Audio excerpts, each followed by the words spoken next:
हम agriculture land में investment देख रहे हैं, बट आपने जो प्रोजेक्ट सजेस्ट किया है ना, ये प्रोजेक्ट को तो रेरा एप्लीकेबल ही नहीं है। तो मैंने तो 2-3 प्रोजेक्ट पूना में देखे हैं जिनको तो रेरा सर्टिफिकेट है, वो एग्रीकल्चर लैंड ही है। ऐसे सवाल बहुत बार पूछे जाते हैं और आज का वीडियो स्पेशली उन सब के लिए है जो लोग कंफ्यूज है, जिनको एग्रीकल्चर लैंड लेना होता है, जिनका सपना होता है कि मेरे नाम पे खुद की एग्रीकल्चर जगह हो, अल्दो मुझे फार्मिंग करना है या मुझे फार्म हाउस बनाना है, बट वो पर्पज से वो जगह लेने की सोचते हैं। और जब मार्केट में सर्च शुरू कर देते हैं तो ऑब्वियसली बहुत सारे इंक्वायरीज आना स्टार्ट होता है। 99 एकड़, magic brick, online portal, broker, सब लोग कॉल करते हैं और फाइनली बहुत बार लोग कंफ्यूज हो जाते हैं। और कंफ्यूज होने के बाद एक मार्केटिंग ट्रिक जिन लोगों के पास रेरा सर्टिफिकेट होता है वो लोग अप्लाई करते हैं, सर हमारे पास रेरा सर्टिफिकेट है, इनके पास रेरा सर्टिफिकेट है क्या? तो आज के वीडियो में कवर करने जा रही हूँ कि अगर आपको एग्रीकल्चर लैंड लेना है तो as per MahaRERA act agriculture land को रेरा सर्टिफिकेट मैंडेटरी है क्या? हाय, मेरा नाम रेशमा हजीते है। मैं रियल एस्टेट में लैंड इन्वेस्टमेंट एक्सपर्ट हूँ। पिछले 14 साल में मैंने 1400 से भी अधिक लोगों का लैंड लेने का सपना पूरा किया है। आज बात करते हैं first of all, RERA applicable किस लिए हुआ? रेरा एप्लीकेबल इसलिए हुआ कि अगर आप रियल एस्टेट में कोई भी चीज़ खरीदने के लिए जा रहे हो और आज अगर वो रेडी चीज़ अवेलेबल नहीं है और उसके लिए आप पैसे दे रहे हो तो आपको उसका पोजीशन नहीं मिलता है। फॉर एग्जाम्पल, आप अगर स्वीट मार्ट में जाते हो और आप ऑर्डर प्लेस करते हो कि मुझे समोसा चाहिए और उस वक्त समोसा रेडी नहीं है, बट अगर आपने वो मिठाई की दुकान वाले को सपोज 15 रुपीज़ 20 रुपीज़ कॉस्ट दे के रखी हुई है, तो वो टाइम में वो मिठाई वाला इंश्योर करता है कि वो आपको प्रोडक्ट आगे के 5-10 मिनट में मिल जाए। बट रियल एस्टेट इंडस्ट्री में हमेशा नॉर्मली ये देखा गया अभी तक कि जो भी कमिटेड टाइमलाइन होती है डेवलपर से कि आपको आपका फ्लैट 2 साल के बाद मिलेगा, बट अगर वो 2 साल के बाद नहीं मिलता है तो क्या पनिशमेंट हो सकती है, या 2 साल तक कौन से स्टेज पे पर्सन को पैसा देना है। फॉर एग्जाम्पल, अगर आप 5 मंजिल की बिल्डिंग में इन्वेस्ट करते हो और आपका 2 साल के बाद पोजीशन है तो बिल्डर आपसे स्टेजेस में पैसे लेते हैं।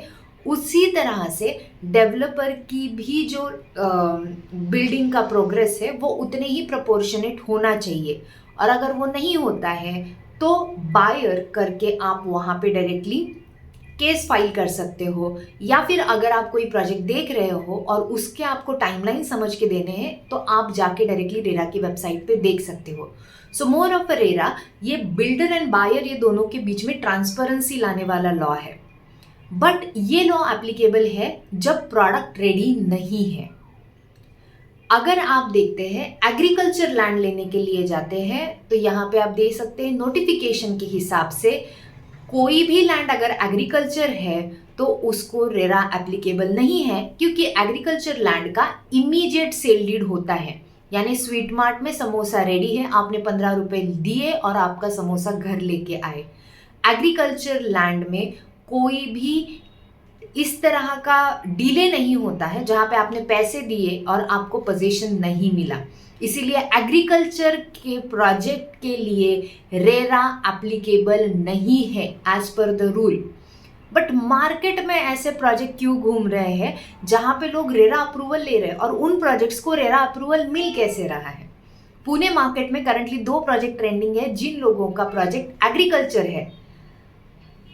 कुछ उनकी जो जगह है वो स्टिल एक्विजिशन फेज में भी है, बट फिर भी उनका रेरा एप्लीकेबल हो गया है। ना इन लोगों के लूप होल्स निकालना ये वीडियो का बिल्कुल मकसद नहीं है, बट एज अ बायर मुझे ये आपको एजुकेट करना बहुत इंपॉर्टेंट है कि इस तरह से रेरा एप्लीकेशन मिलता कैसे है।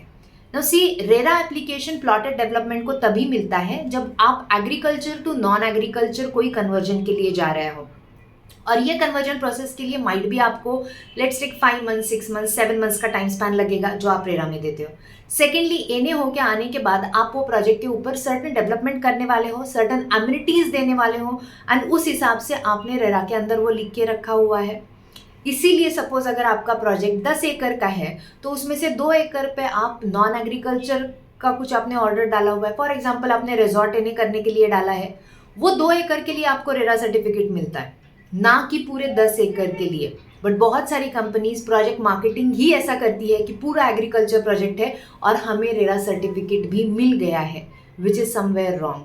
अगर आप एग्रीकल्चर लैंड देख रहे हो और एग्रीकल्चर लैंड लेते वक्त ये सोच रहे हो कि मुझे रेरा सर्टिफिकेट इसलिए चाहिए कि मुझे लीगली क्लियर टाइटल प्लॉट मिलेगा, तो वो सही नहीं है। पहली बात तो एग्रीकल्चर लैंड को रेरा सर्टिफिकेट एप्लीकेबल नहीं है, और अगर आपको क्लियर टाइटल लैंड लेनी है तो थोड़ा बहुत पैसा खर्चा करो, अच्छा लॉयर लगा, उसको प्रॉपर डॉक्यूमेंटेशन देख लो, 7/12 सर्च टाइटल, प्रीवियस ट्रांजैक्शंस, उसके ऊपर कोई बैंक का बोझा है का, ये सब चीज़ें देखो, ना कि RERA certificate. RERA certificate for agriculture land is myth in the market. अगर आप एग्रीकल्चर लैंड कहीं पे भी महाराष्ट्र में सर्च कर रहे हो और कोई भी क्वेरी है तो you can connect with us. Thank you.